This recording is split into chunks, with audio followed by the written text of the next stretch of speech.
శివయ్య గౌరమ్మ అనే దంపతులకు కలిగిన తొలి సంతానమే సీత. ఆ సీత చదువుకునేందుకు చేసిన ప్రయత్నమే ఈనాటి బుర్రకథకు నేపథ్యం.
పంపాలా వద్దా అనుకుంటుండగానే వారికి మరో పిల్లవాడు పుట్టాడు.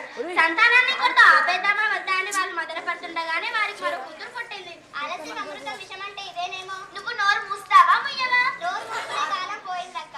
రక్షించేవాడే ఉత్తముడు, మాట్లాడేవాడే మంచోడు. తర్వాత కథ వినండి. పుట్టగడమని తల్లిదండ్రులకు పాటలు ఎక్కువాయే. పంటను పండక పొట్ట నిండక కష్టం ఎక్కువాయే. కుటుంబ భారం తుంగదీయక తల్లడిల్లినారు. భార్య భర్త కూలినాలితో బతుకునిచ్చినారు.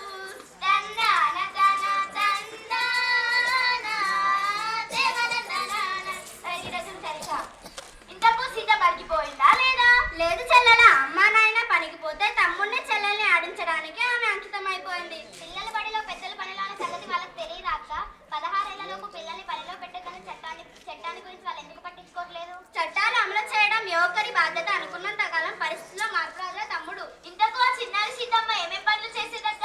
ఇంటి పనులు నేర్చేసారా, వంట పని కొంత నేర్చారా, బీడీలన్నో తను చుట్టారా, పత్తి చేలకే పోయారా, కోవత్తిలా బతుకాయరా. వినరా సోదర చదువుల తల్లి దీనగాదనిప్పుడు, నీరు పేదగాద ఎప్పుడు.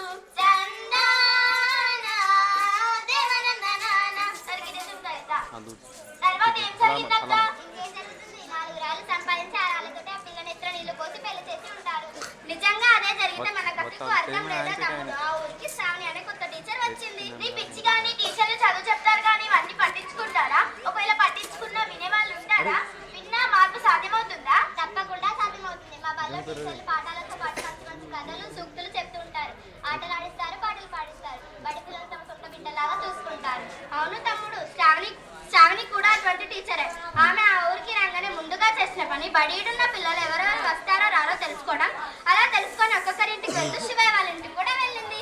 అయితే అది గమనించిన గౌరమ్మ సీతను ఇంట్లో దాచిపెట్టి మా ఇంట్లో అటువంటి వాళ్ళెవరు లేరని చెప్పిందా? నువ్వు అతిగా ఊహించకు, అక్క చెప్పేది విను. రాజు ఊహించింది నిజమే. గౌరమ్మ సీతను దాచిపెట్టింది. అప్పుడేమైంది? శ్రావణి టీచర్ వచ్చిన పని చెప్పకుండా శివయ్య దంపతులు కొన్ని మంచి మాటలు చెప్పింది. ఏమని? భారతీయుడా బాలబరుడా వినవయ్య వీనుల విందుగా తెలుసుకోవయ్య చరితను ముందుగా ఎన్నో జన్మల పుణ్యఫలం ఇది మానవ జన్మము, అది మానవ జన్మము. అందులో నువ్వు ఆడపిల్లగా పుట్టుట శిష్టము, అవును పుట్టుట శిష్టము. సహనము స్నేహము ప్రేమ భావము ఆమె గొప్పతనము, అది ఆమె గొప్పతనము. ఆ గొప్పను కలిగిన ఆడపిల్లను చక్కగా పెంచాలి, బహు చక్కగా పెంచాలి. అప్పుడే ఇల్లు ఊరు దేశం అభ్యున్నతి పొందు, అంతే అభ్యున్నతి పొందు. అట్టి బాలికన నడిచిపెట్టుట అన్యాయం మగును, అంతే అన్యాయం మగును.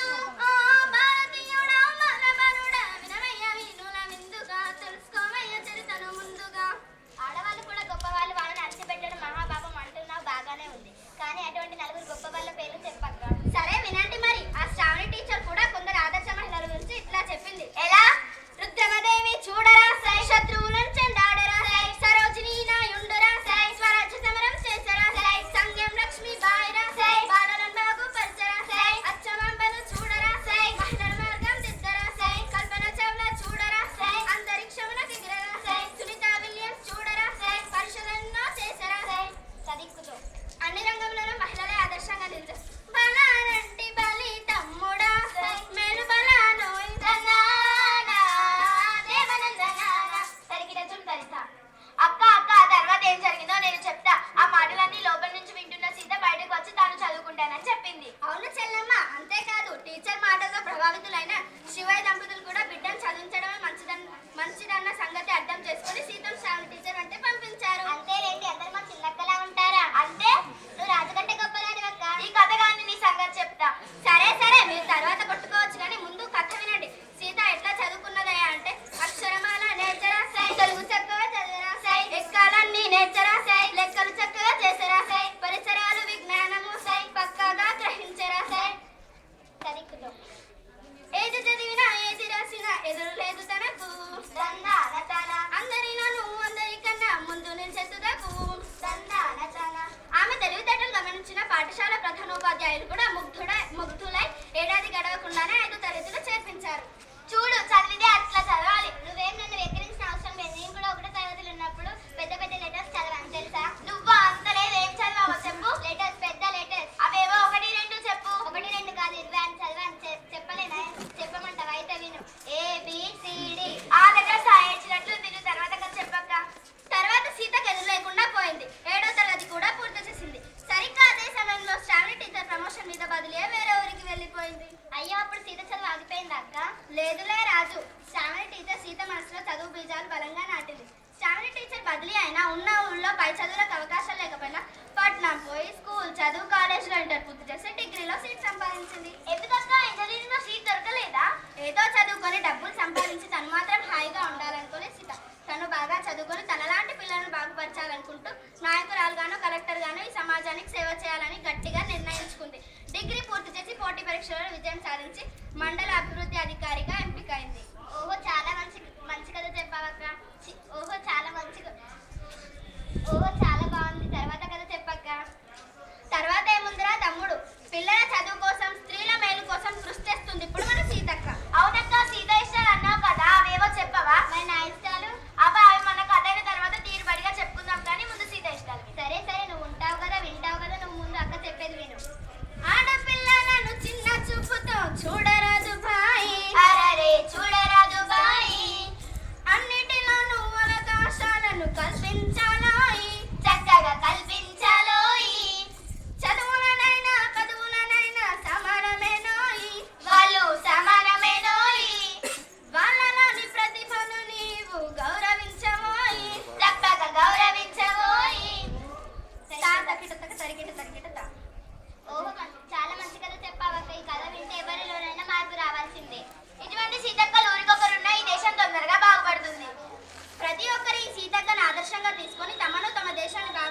అనుకుంటూ కథ ముగించుదాం. మంగళం మన భారత మాతకు, మంగళం జయ మంగళం. మంగళం తెలంగాణ తల్లికి, మంగళం జయ మంగళం. మంగళం మన రుద్రమ దేవికి, మంగళం జయ మంగళం. మంగళం